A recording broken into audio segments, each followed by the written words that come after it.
안녕하세요. 4학년 브릿지 수학 과제를 설명하도록 하겠습니다. 저는 가천대학교 과학영재교원에서 수학을 가리키고 있는 백희수라고 합니다. 만나서 반갑습니다. 이번 온라인 과제 주제는 자리값 탐구입니다. 여러분 화면에서 111이라는 수를 보고 있는데요. 여기서 모든 1은 같은 값일까요? 아니라는 걸 여러분 잘 알고 있을 것입니다. 어느 자리에 있느냐에 따라서 100이 되기도 하고 10이 되기도 하고 1이 되기도 하죠. 이처럼 숫자가 놓인 위치에 따라서 정해지는 값을 자리값이라고 합니다. 오늘은 이렇게 위치에 따라 가치가 변하는 자리값의 비밀을 그림으로 한번 풀어보도록 하겠습니다.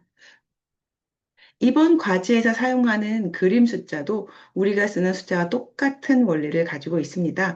다만 각 자리가 나타내는 값이 10배씩 커지는 대신 2배씩 커지는 약속을 하고 있습니다. 첫 번째 칸, 지금 보는 것처럼 요 칸을 우리가 첫 번째 칸이라고 할 건데요. 이 자리에 점이 있으면 어떻게 될까요? 네, 여기 점이 있다면 네, 1을 의미합니다. 그 다음에 두 번째 칸을 한번 볼까요? 네, 여기를 우리가 두 번째 칸이라고 할 건데요.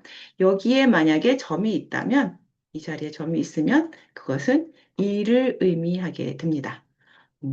어떤 의미인지 아시겠죠? 이제 우리는 점으로 한번 수를 나타내 보려고 합니다.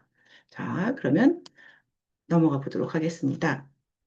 그러면 이 그림 숫자로 3은 어떻게 나타낼까요? 음, 생각을 한번 해볼까요? 앞에서 1과 2를 나타냈죠? 이 두 수를 합하면 3이 되므로 그림 숫자도 합쳐주면 네, 3을 표현할 수가 있습니다. 자, 그러면 지금까지 우리가 요 점으로, 즉 그림으로 숫자를 나타내는 즉 값이 2배씩 커지는 규칙이 있다라고 말씀을 드렸습니다. 즉 마법처럼 보이는 그래서 2배씩 커지는 마법 바구니라는 제목을 붙여봤는데요.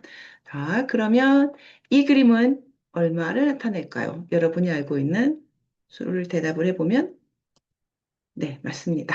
4를 나타내고 있습니다. 한 번 더 해볼까요? 그렇다면 이 그림은 얼마를 나타낼까요?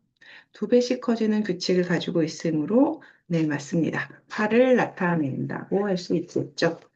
자, 그림 숫자들의 각 칸은 숫자를 담는 바구니와 같습니다. 오른쪽에서 왼쪽으로 갈수록 바구니의 크기가 2배씩 커진다고 상상을 해보세요. 어떤 바구니에 점을 담느냐에 따라서 우리가 만드는 숫자가 결정이 된다라는 거죠. 이러한 것을 생각해서 네모칸 안에, 그쵸? 자리에서 그 점이 나타내는 수의 크기를 한번 나타내 봤습니다.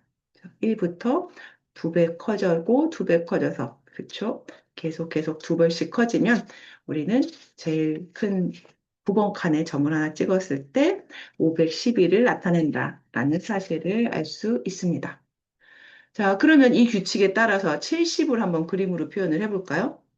70은 우리가 가진 자리값 숫자들의 합으로 나타내려면 어떻게 하면 좋을까요? 즉, 70은 아까 2배씩 커지는 마법의 규칙으로 표현을 하면 64 더하기 4 더하기 2 이렇게 표현할 수 있겠죠? 그렇다면 이 64, 4, 2가 가지는 그쵸? 위치에 따른 위치에 따라서 점을 찍어주면 이렇게 그림으로 70을 표현할 수가 있습니다. 이번에는 이 네모 그림으로, 네모칸에 점을 찍는 이 그림으로 표현할 수 있는 가장 큰 수는 얼마일지 한번 생각을 해봅시다. 가장 크다는 얘기는 이 네모칸 안에, 그렇죠? 점들이 모두 들어와 있으면 되겠죠. 이 수는 얼마일까요? 그렇죠? 모두 다 차 있으니까 1 더하기 2배씩 한 2, 2배 한 4, 2배 한 8, 모두 512까지 다 더해주면 1023이 나옵니다. 즉, 우리가 지금 사용하고 있는 네모칸에 점을 찍을 수 있는 이 그림 숫자로는 1023까지 나타낼 수 있다라는 것을 알 수 있죠. 이 원리를 이용하면 단 10개의 칸으로 1023까지 큰 수를 효율적으로 나타낼 수 있다라는 것을 여러분 느낄 수 있었죠? 이는 사실은 현대 컴퓨터가 사용하는 이진법의 기초가 됩니다. 이번 탐구는 단순한 그림 그리기가 아니고요. 숫자가 놓인 위치에 따라서, 그림이 놓인 위치에 따라서 각 그 가치가 결정되는 자리값의 강력한 원리를 시각적으로 한번 여러 체험해보는 그런 과정을, 네, 그런 탐구를 해보고자 해서 만들었습니다. 우리는 각 칸에 1, 2, 4, 8, 16 이렇게 인식 계속 배가 되는 형태로 커지는 약속된 값을 부여함으로 인해서 복잡해 보이는 숫자도 몇 개의 점만으로 명확하게 표현할 수 있음을 느꼈을 것이라고 생각이 됩니다. 그러면 이 내용을 바탕으로 탐구 문제를 설명하도록 하겠습니다. 다음은 자연수를 어떤 규칙에 따라 그림으로 나타낸 것입니다. 이 규칙을 이용해서 100을 한번 그림으로 표현해 보고요. 그 규칙을 자세히 설명하면 되겠습니다. 답만 적지 마시고 여러분의 생각을 그 답을 구한 그 여러분의 생각과 그 이유를 자세히 쓰면 되겠습니다. 두 번째 탐구 문제입니다. 앞에서 지금 탐구 문제 1에서 봤던 것처럼 그림으로 표현하는 숫자의 원리를 이용해서 나만의 한번 그림 숫자를 만들어 보고요. 나는 어떤 규칙을 이용해서 만들었는지 그 규칙을 자세히 설명하면 되겠습니다. 자, 그럼 이것으로 4학년 브릿지 수학과제 설명을 모두 마치도록 하겠습니다. 감사합니다.